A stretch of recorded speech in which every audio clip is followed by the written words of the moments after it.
on behalf of all of us, including the entire government and the Ministry of Education, our very sincere condolences to the families of the children that today in the morning perished in this tragedy in Gando area of Dagoretti South constituency. Reports so far indicate that we have lost 7, maybe 8 children. We are yet to confirm the final count, but the peers and the management of Kenyatta Hospital have informed me that of the 64 children admitted here, 60 have been cleared to be discharged. Some procedures are being concluded so that the children can go home. The others with fractures and other conditions that require a bit more of management will be here. And until the doctors are satisfied that they are in a state that they can be released, the doctors will keep them in the hospital. The school in Gando area is something that had been brought to our attention in terms of the presence of a public school. We've never had a public school in that area.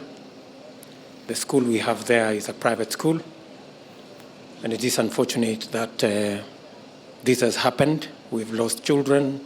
Some children have been hurt.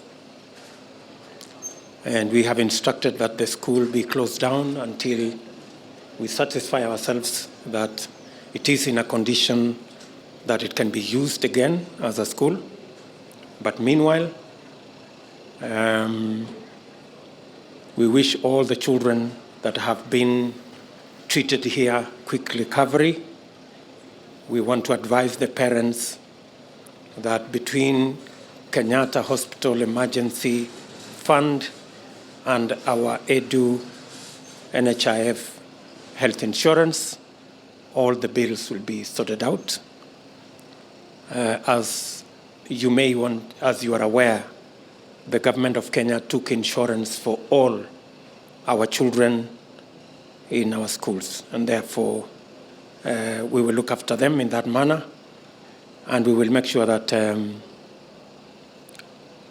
this is taken care of. I have had consultations with the Ministry of Education, and I have asked the CS to, as a matter of urgency, engage Lenana School so that we can get a piece of land out of Lenana School to build a public primary school that will be run by Lenana School. We have agreed that the government of Kenya will mobilize resources between the National Government Constituency Development Fund, and the Member of Parliament, KJ, is in the loop, will produce 10 million shillings. I've instructed the Ministry of Education to look for another 10 million shillings so that in the next 3 months, we put up a primary school in Lenana School land that will serve the public in Gando area and avoid the kind of situation we are in, where our children are learning in structures that are suboptimal, that are not fit for learning. And I want to ask the Ministry of Education to carry out an audit as a matter of urgency of all our learning institutions, especially those in our informal settlements, and to make sure that they are in a state that does not endanger